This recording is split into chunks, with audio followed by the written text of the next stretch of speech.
la noche en que mi cuñado se casó, yo usé el color equivocado. No equivocado por accidente, equivocado por decisión propia. Elegí marfil. Un vestido estructurado, entallado, caro de esa manera que solo parece sencilla. Mi suegra había pasado 3 semanas llamando a cada mujer de la lista de invitados para coordinar colores. Rosa empolvado para las damas de honor, verde salvia para las primas, champaña para las tías mayores. Cuando me llamó, le dije: encontraré algo apropiado. Ella hizo una pausa lo suficientemente larga para dejarme claro que había escuchado la distancia en mi voz. Luego respondió: perfecto, querida.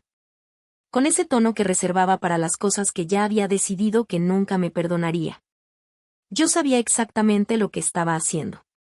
Y ella también. Mi esposo no lo notó hasta que ya estábamos en el coche, saliendo de la entrada de nuestra casa. Me miró desde el asiento del conductor y preguntó: ¿qué eso es lo que vas a usar? Giré la cabeza hacia la ventana. Sí, respondí. No insistió. Para entonces ya sabía que era mejor no hacerlo. Mi nombre todavía no es importante. Lo que importa primero es esto. Llevaba 4 años casada con un hombre que me amaba de la misma manera en que la gente ama una pintura, con admiración, desde lejos y principalmente cuando había otras personas mirando. Mi esposo, lo llamaré simplemente mi esposo porque eso era legalmente, en papel y ante los ojos de todos en aquella boda, trabajaba como director de proyectos en una firma mediana de arquitectura en el centro de la ciudad. Ganaba buen dinero. No una fortuna, pero sí lo suficiente para sentirse proveedor. Eso era importante para él de maneras que yo no entendí completamente hasta que fue demasiado tarde. Yo era abogada corporativa, en camino a convertirme en socia. El tipo de trabajo que suena impresionante en cenas elegantes y se siente como una segunda hipoteca sobre tu alma cada mañana. Facturaba más horas en una semana de las que la mayoría de las personas trabajaban en un mes. Mi firma manejaba fusiones, adquisiciones y contratos de alto riesgo para compañías cuyos nombres cualquiera reconocería. Y yo era buena en eso. Muy, muy buena. Cuando mi esposo y yo nos conocimos, él acababa de recibir un ascenso. Era seguro de sí mismo, divertido de una manera tranquila. Me abría las puertas, literalmente. Y yo pensé que eso decía algo importante sobre el tipo de hombre que era. Salimos durante 2 años. Nos comprometimos. Nos casamos. Nos mudamos a una casa cuyo enganche pagué yo y fingimos que pertenecía a ambos por igual. Mi suegra, la llamaré así, aunque la palabra madre le da una amabilidad a la relación que nunca mereció, tuvo opiniones sobre mí desde el principio. No opiniones ruidosas. Ella era demasiado elegante para eso. Expresaba su desaprobación mediante omisiones. Olvidaba incluirme en los correos familiares o mencionaba a la exnovia universitaria de mi esposo durante las fiestas navideñas con una sonrisa nostálgica.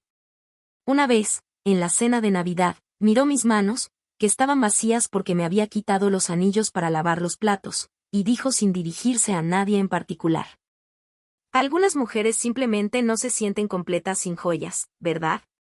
Después se rió. Todos los demás también rieron. Y mi esposo solo volvió a llenar su copa de vino. Pero la boda de mi cuñado fue el momento en que ella decidió dejar de ser sutil. Mi cuñado se casaba con una mujer que, de hecho, me agradaba mucho. Era cálida, directa y tenía una risa capaz de llenar habitaciones enteras. Yo les había ayudado a negociar el contrato del lugar de la boda como favor personal y les ahorré cerca de $8,000 en cláusulas de penalización. Ella me dio las gracias 3 veces distintas. Incluso envió flores a mi oficina. Era la única persona de esa familia que alguna vez me hizo sentir como si realmente fuera parte de esa familia. La boda se celebró en una antigua hacienda restaurada a unos 40 minutos de la ciudad. El tipo de lugar con yedra sobre muros de piedra, una gran escalera y empleados que hablaban casi en susurros. Mi esposo y yo llegamos 20 minutos antes de la ceremonia. Yo había estado en declaraciones legales hasta las 6 de la tarde del día anterior y me levanté a las 5 de la mañana para terminar una modificación de contrato. Estaba cansada de esa forma específica que se siente detrás de los ojos. Nos registramos en la mesa de bienvenida. Había dos jóvenes con blazers iguales repartiendo programas y guiando invitados. Una de ellas miró la lista, luego me miró a mí, volvió a mirar la lista y finalmente sonrió. La ceremonia es pasando esas puertas. No nos dijo cuáles eran nuestros asientos. Dentro, las sillas estaban acomodadas en filas curvas frente a un arco floral al fondo del salón. Un acomodador, uno de los amigos universitarios de mi cuñado, nos acompañó parte del pasillo y luego señaló vagamente hacia el lado izquierdo. Las familias se sientan de este lado, dijo. Y nos sentamos. La autopista estaba vacía. Las luces de la ciudad quedaron atrás como si alguien hubiera bajado el volumen del mundo. Manejar en silencio siempre me había resultado fácil. Era una habilidad que no sabía si había desarrollado por el trabajo o por el matrimonio. Cuando entré a la casa, todo estaba exactamente como lo habíamos dejado. Demasiado perfecto, demasiado ordenado, como si nadie viviera ahí de verdad. Dejé las llaves en la mesa de la entrada. El sonido fue pequeño, pero en el silencio de la casa se sintió definitivo. Caminé directo a la cocina, me serví un vaso de agua y me quedé de pie sin beberlo durante unos segundos. Luego lo dejé en la barra. No estaba cansada como en la oficina. Era otro tipo de cansancio. Uno que no se resuelve durmiendo. Fui a la sala y me senté. Todavía llevaba el vestido marfil. No me lo quité. Me parecía importante no hacerlo todavía, como si el vestido fuera parte de una evidencia que no debía ser alterada. Abrí el correo en mi teléfono. El archivo llegó 5 minutos después de que Dana lo había enviado, como si hubiera estado esperando ese momento específico de mi vida. Henderson Mars, contrato de lugar. Lo abrí. Lo leí despacio. Una vez. Luego otra. No había ambigüedad. No había espacio para interpretaciones amables. El contrato era claro en una cláusula que normalmente nadie lee con atención en eventos sociales, porque nadie quiere imaginar que una boda necesita una estrategia legal. Asignación de espacios familiares sujeta a discreción del organizador principal del evento. Organizador principal. No el lugar. No el coordinador. La novia no había mentido. Había decidido. Cerré el archivo. Me quedé mirando la pantalla apagada del teléfono hasta que vi mi propio reflejo débil sobre el vidrio negro. No sentí enojo inmediato. Eso vino después. Primero fue una especie de claridad fría. Como cuando un caso complicado finalmente deja de ser complicado y simplemente se vuelve evidente. Subí las escaleras. En el baño me quité el vestido con cuidado. Lo colgué en el respaldo de la puerta como si fuera algo que todavía pudiera tener valor mañana. Me lavé la cara. Me miré otra vez en el espejo. Y por primera vez en toda la noche no vi a la esposa de nadie. Vi a alguien que había estado observando durante mucho tiempo. Mi teléfono vibró. Un mensaje de mi esposo. ¿Ya llegaste bien? Tu mamá dice que estabas rara. Hablamos mañana. Lo leí 2 veces. No respondí. En lugar de eso, abrí un nuevo correo. Escribí el asunto. Revisión de cláusula contractual, uso de discrecionalidad en asignación de espacios. Y lo guardé como borrador. No lo envié. Todavía no. Porque algunas cosas no se dicen en el momento del enojo. Se dicen cuando ya no importa si te creen. No puse nada en la radio. Cuando llegué a casa, me senté en la mesa de la cocina con mi laptop y el contrato del lugar de la boda que Dana me había enviado. Lo leí con cuidado, como leo cada contrato que he revisado en los últimos 9 años. Luego abrí un documento aparte y empecé a escribir. Mi esposo llegó a la medianoche. Yo seguía en la mesa de la cocina. Vio la laptop y la libreta llena de mi letra y dijo: ¿Qué estás haciendo? Trabajando, respondí. Se sentó frente a mí. Sobre lo de esta noche. Lo sé, dije. Ella no debió. Ah, no, no debió, lo interrumpí. Yo debí decir algo. Lo miré entonces, de verdad lo miré. Sí. Debiste hacerlo. Hace mucho tiempo. Esa noche durmió en el cuarto de invitados. No estoy segura si lo eligió o si de alguna manera entendió que ya había sido decidido por él. Yo no dormí. En lugar de eso, pensé en un patrón que había notado a lo largo de 4 años de matrimonio. No las cosas grandes, esas, en retrospectiva, siempre son obvias, como los puntos de referencia en un mapa después de haberlos pasado. Pensé en las cosas pequeñas. La forma en que mi esposo se refería a mi salario como tu ingreso y al suyo como lo que yo aporto, como si fueran categorías distintas. La forma en que nunca asistió a un solo evento de trabajo mío, pero esperaba que yo estuviera en cada happy hour de su firma, cada cena con clientes, cada fiesta navideña donde yo no tenía nada que decir. La forma en que su madre llamaba a la casa, insistía en que tuviéramos teléfono fijo, y cuando yo contestaba decía: ¿está mi hijo? No, hola. No mi nombre. ¿Solo está mi hijo? Pensé en la collega. Pensé en cuánto tiempo me había permitido usar esa palabra. En la mañana llamé a mi madre. Es una mujer que nunca ha desperdiciado una sílaba en un sentimiento del que no esté completamente segura. Cuando terminé de explicarle, guardó silencio unos segundos y luego dijo: ¿qué necesitas? No, ¿qué pasó? ¿No estás segura?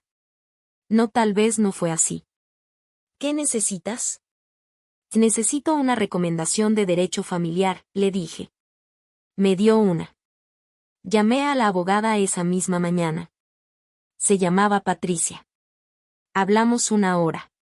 Tomé notas. Patricia dijo: ¿o vas a estar bien? Lo dijo como lo dicen los médicos cuando quieren decir algo específico. No que todo será fácil, sino que tú, con lo que tienes, vas a estar bien. Esa semana hice 3 cosas. Primero, hablé con mi esposo. No fue una pelea. Ya estaba demasiado cansada para pelear. Y las peleas, desde mi perspectiva profesional, son una forma de negociación donde ambas partes actúan emociones para obtener ventaja. Y yo ya no estaba interesada en actuar nada. Me senté frente a él en la misma mesa de la cocina y dije: creo que los dos sabemos lo que está pasando. Hubo silencio. Luego él habló. Dijo algo que creyó que era una explicación, lo difíciles que habían sido los últimos 2 años, lo distante que yo había estado, como la collega entendía su mundo de una forma que yo nunca había querido. Escuché todo. Cuando terminó, dije: gracias por ser honesto. Me levanté. Quiero que te quedes esta semana en casa de tus papás. Empezó a decir algo. Por favor, lo interrumpí. Te estoy pidiendo esto sin discusión. Esa misma noche se fue. Segundo, llamé al socio director de mi firma. Le dije que estaba atravesando una situación personal y que necesitaría horarios ligeramente ajustados por 3 semanas. Lo que necesites, dijo él. Yo acababa de traer al cliente más grande en la historia de la firma. Me habría dicho cualquier cosa. Tercero, y esto fue lo que más me costó, no porque fuera complicado, sino porque requería sentirlo completamente para hacerlo bien, llamé a mi cuñada. Le dije lo que había confirmado, lo que estaba haciendo, y le agradecí lo que había dicho en la boda. Ella guardó silencio y luego dijo: quiero que sepas que mi esposo no tenía idea del tema de los asientos. Se enteró al mismo tiempo que tú. Lo sé, respondí. Mi suegra va a enloquecer, dijo. Lo sé también. Se rió un poco. Qué bueno. El divorcio tomó 7 meses. Mi suegra asistió a una sesión de mediación sin invitación y el mediador tuvo que pedirle que saliera. Mi esposo contrató a un abogado decente, pero no excepcional. No tuvimos hijos. La casa estaba a nombre de los dos. Le compré su parte y él se mudó a un departamento en el centro, más cerca de la oficina, más cerca, supuse, de su collega. Patricia fue excelente.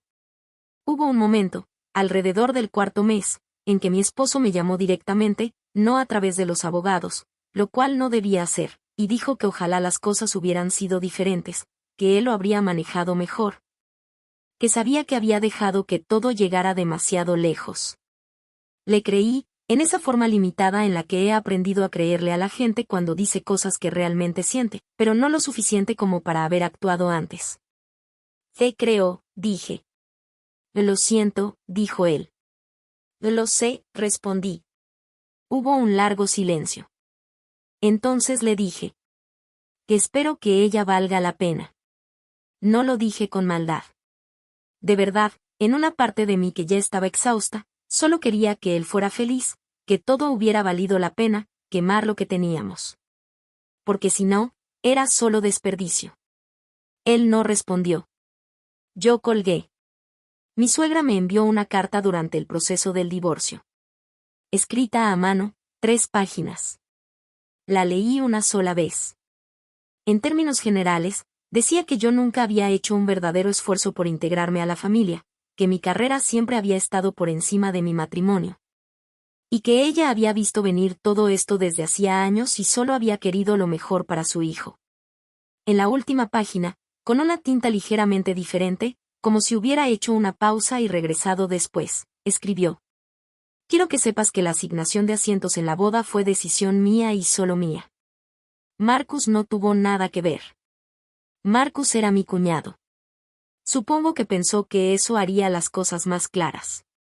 Ahora veo que solo las hizo más difíciles. Doblé la carta, la guardé en una carpeta manila, la etiqueté y la puse en un archivero. Eso es lo que hago con las cosas que aún no sé cómo procesar. Patricia me dijo, cerca del final de todo, que era una de las clientas más serenas que había tenido. Yo le respondí. He pasado 9 años aprendiendo a mantener la calma en salas donde intentan quitarme cosas. Se rió. No estaba del todo bromeando. El divorcio se finalizó un martes de noviembre. Estaba en mi oficina la mayor parte del día, en una llamada sobre una fusión que se cerraba en 6 días. Patricia me mandó un mensaje a las 2:47 de la tarde. Ya quedó. Terminé la llamada. Le dije a mi asistente que salía un momento. Fui a la cafetería de la esquina, pedí algo que ni siquiera recuerdo y me senté en una mesa pequeña junto a la ventana a ver a la gente pasar durante unos 15 minutos. Luego regresé a la oficina. Sigo viviendo en la casa. Compré muebles nuevos para la sala, no porque los anteriores estuvieran mal, sino porque quería cosas en mi casa que yo hubiera elegido completamente por mí misma. Descubrí que prefiero el silencio por las mañanas. Descubrí que llevaba años despertándome tensa sin darme cuenta. Empecé a dormir mejor a las 2 semanas de vivir sola, lo cual me dijo algo que todavía estaba procesando sobre lo que esos 4 años realmente me habían costado. Mi cuñada y yo cenamos cada pocas semanas.